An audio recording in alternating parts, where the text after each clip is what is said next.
dirahmati Allah, sudah selayaknya kita sama-sama menjaga diri kita dari apa yang diharamkan Allah. Kata Nabi pernah bersabda, innal khaira tuma'nina wa inna syarra ribah. Kata Nabi SAW, kebaikan yang dilakukan itu akan memberi efek tenang lahir maupun batin. Makanya ada orang hidupnya mungkin secara finansial belum banyak, tapi tenang gitu. Wa inna syarra ribah, tapi ada berbuat syar, keburukan, kejahatan, ribah, menggelisahkan, gak tenang, gak tentram, yang harus dikoreksi. Pada saat kita berusaha mendekat kepada Allah itu, ketenangan hati kita yang dikoreksi setelah sebelumnya jauh daripada Allah Subhanahu wa taala. Ada orang tukang bakso jemaah, dia jualan bakso, lalu kemudian tukang baksonya ditanya, "Pak, gimana Bapak jualan bakso?" "Alhamdulillah rezeki ada aja." "Udah berapa tahun?" "Udah 20 tahun." "Itu Bapak kalau weekend kemana?" "Saya kalau weekend ngajak anak istri jalan-jalan." "Kalau malam Bapak gimana?" "Saya mah dagang paling mentok jam 4 udah habis. Kadang bahkan sebelum jam 4 sore udah habis. Saya pulang, saya kumpul sama keluarga. Malam-malam saya bisa cengkerama sama keluarga, bahkan dari sore." "Pak, saya ini alumni ini." Sebutlah satu tempat yang menawarkan sebuah marketplace, kalau bisa bilang gitu ya mah. "Saya itu pernah kerja di tempat ini. Nah, saya dulu gajinya sekian Pak. Dagangan bakso Bapak bisa saya lariskan dengan cara metodenya begini.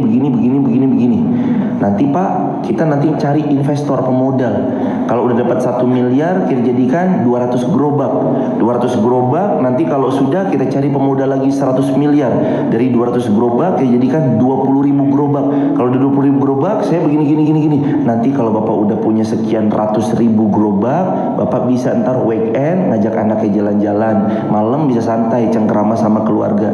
Terus tukang baksonya bilang gini, "Lah, kalau nanti saya punya 200.000 gerobak, terus tujuannya weekend ngajak istri jalan-jalan, malam bisa cengkerama bersama keluarga, apa bedanya sama sekarang?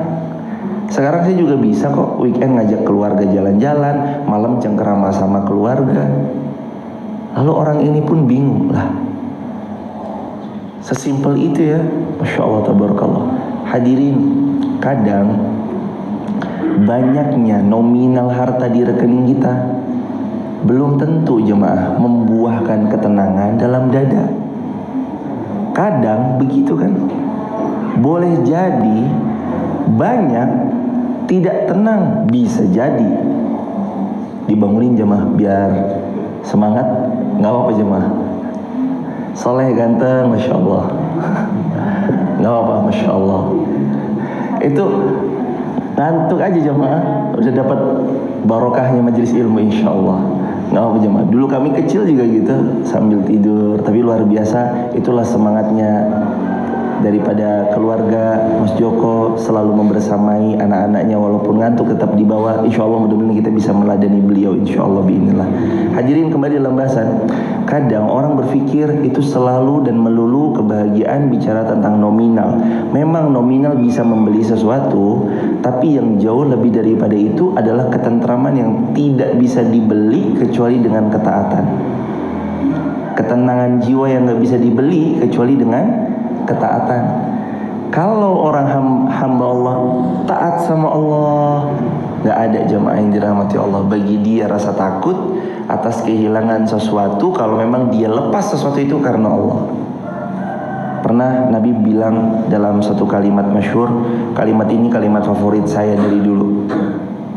Kata Nabi SAW, "Innaka lan tada'a syai'an lillahi azza wa jal illa baddalakallahu bihi ma huwa khairun laka min." Kalau kamu tinggalkan sesuatu yang buruk karena Allah, pasti Allah akan beri ganti dengan sesuatu yang lebih baik dari keburukan yang engkau tinggalkan. Itu barang pasti jemaah. Innallaha la yukhliful mi'ad. Dan kalau Allah sudah janji Allah tuh gak pernah diingkari. Zaman itu ada orang bingung ingin melepas dari pekerjaan yang kurang Allah ridhoi, Dia masih bingung karena tanggungan anak ada satu orang. Misalnya contoh kalau ada kesamaan nama atau bagaimana, ini anggap aja ibrah buat kita bersama-sama. Anaknya satu orang, lalu dia bingung gimana nanti kalau saya lepaskan pekerjaan yang haram ini, anak saya, istri saya mau makan dari mana. Ketakutan itu gemuruh yang syaitan bisikan supaya kita terus ada di kubangan maksiat. Jadi kalau ada bisikan-bisikan kayak gitu, jangan deh, udah kamu di sini aja, ntar anak istrimu makan apa. Itu tuh cara syaitan supaya dia tetap ada di kubangan lumpur maksiat tadi. Hingga pada satu akhirnya dia ketemu sama seorang guru yang membuat dia memutuskan fix, apapun yang terjadi saya harus keluar dari kubangan lumpur hitam ini. Akhirnya dia memutuskan keluar dari pekerjaan yang haram, dia tinggalkan. Awalnya tertatih-tatih jemaah. Ya Allah, dulu nyari 50.000 gampang banget, sekarang nyari 50.000 susahnya bukan main. Dia menceritakan fase-fase awalnya yang sulit luar biasa, tapi satu support system yang gak pernah bisa dia lupakan. Support system itu bernama pasangan hidup. Istrinya mensupport, gak apa-apa, dulu kita cukup sehari 50.000 gampang, bahkan lebih bisa kita dapatkan. Hari ini kita mulai dari nol. Bismillah mas, ayo saya support, ayo saya dukung. Yang penting kita sudah tenang, insya Allah kita wafat gak bawa beban dari pekerjaan-pekerjaan haram yang masih kita lakukan karena kita sudah tinggalkan. Istrinya support. Suaminya akhirnya legowo, pelan-pelan mulai dia meniti dari hal-hal yang kecil yang 50.000 sulit dia dapatkan, hingga pada akhirnya Allah berikan hadiah terbaik buat dia. Ketenangan hati dia dapatkan sejak meninggalkan yang haram. Yang kedua, hadiah sebagai bonus atas keharaman yang dulu ditinggalkan, memiliki beberapa kedai daripada kedai-kedai makanan dan cukup diminati jamaah yang dirahmati Allah. Sehingga selain yang pertama dapat ketenangan, yang kedua setelah bertahun-tahun dilewati fase itu, Allah gak pernah lupa bahwa janji Allah selama hidup rezekimu aku yang jamin. Sehingga orang ini yang meninggalkan yang haram awalnya memang tertatih-tatih membangun pola. Setelah polanya terbangun, Allah kucurkan rezeki yang lebih besar sebagai pengganti dari yang dulu ditinggalkan. Kadang yang kita butuh itu satu jemaah, kita butuh yakin sama Allah. Coba Nabi Musa kalau bertanya-tanya, ya Allah, inna lamudrakun. Kan Nabi Musa ketika dikejar tentaranya Fir'aun mau ketangkep, lalu pengikut-pengikutnya Nabi Musa melihat Fir'aun yang semakin mendekat dari kejauhan, pengikut-pengikutnya Musa bilang, inna lamudrakun, nanti kita ketemu. Wahai Musa, kita ketangkep nih Musa. Kalla, kata Musa, tidak. Yakin sama Allah. Inna ma'iyya rabbi sayahdin. Ada Allah kok sama saya, sama kita. Ada Allah sama kita, nanti Allah kasih petunjuk sama kita. Ya masa iya kita ngeraguin Allah.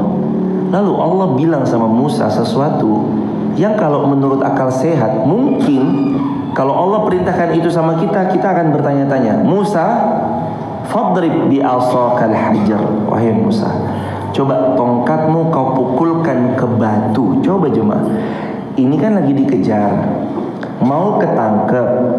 Yang disuruh agar Musa melakukannya mukul tongkat ke batu. Kalau hari ini Anda lagi kurang, kan solusinya kalau kurang solusinya apa? Pasti uang kan? Lagi kurang nih, solusinya apa? Uang. Orang lagi kurang, orang lagi gak punya. Tapi ternyata kadang solusi itu kalau kita baca pakai kacamata iman, gak melulu tentang uang. Boleh jadi solusi itu datang tanpa pernah kita tahu kita yang menyelesaikan, tapi diselesaikan sama Allah. Kayak Musa dikejar Fir'aun, kan menurut kita harusnya solusinya datang bala tentara yang hajar Fir'aun. Atau misalkan kalau nggak datang bala bantuan yang menghajar tentara Fir'aun, Musa ditolong dalam bentuk dibentengi tembok atau apa. Tapi ternyata disuruh fadrib bi asakal hajar, pukulkan tongkatmu ke batu. Hadirin, saat badai menghantam, ujian menerpa, yang kita butuh tuh cuma satu, yakin seyakin-yakinnya sama Allah bahwa Allah pasti nolong kita. Dan gak perlu jemaah untuk lebih dulu mencari solusi, tapi yang Allah bilang wasta'inu bis sabri wassalah, kalian itu cukup sabar lalu sholat. Allah nggak bilang kalau ada masalah langsung cari solusi ya, belum ke sana. Tapi kalau kamu ada masalah, kamu sabar terus sholat ya. Kenapa? Seakan-akan tuh Allah bilang, hei hambaku, kalau kamu punya masalah datang kepadaku, aku yang membackup semuanya. Dan kadang yang kita perlukan cuma itu, yakin sama Allah. Udah di jamaah tidur aja, besok juga lewat. Udah di jamaah santai aja, besok juga berlalu.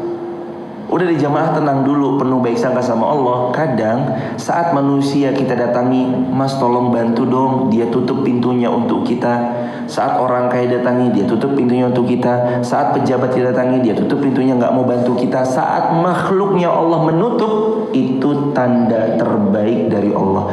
Wahai hambaku, jangan ke makhlukku, mereka tuh gak bisa apa-apa. Sini. Itu tanda baik. Saat makhluknya gak ada yang mau nolong kita, tanda baik bahwa Allah langsung nanti yang akan menyelesaikan semua masalah-masalah kita. Dan kalau jamaah yang menjadi penyelesai atas masalah jamaah adalah Allah, jamaah butuh siapa lagi jamaah? Kalau yang akan menyelesaikan semua masalah-masalah kita itu adalah Allah, kira-kira kita butuh siapa lagi? Gak butuh siapa-siapa, karena Allah sudah menjadi penyelesai atas setiap permasalahan-permasalahan kita.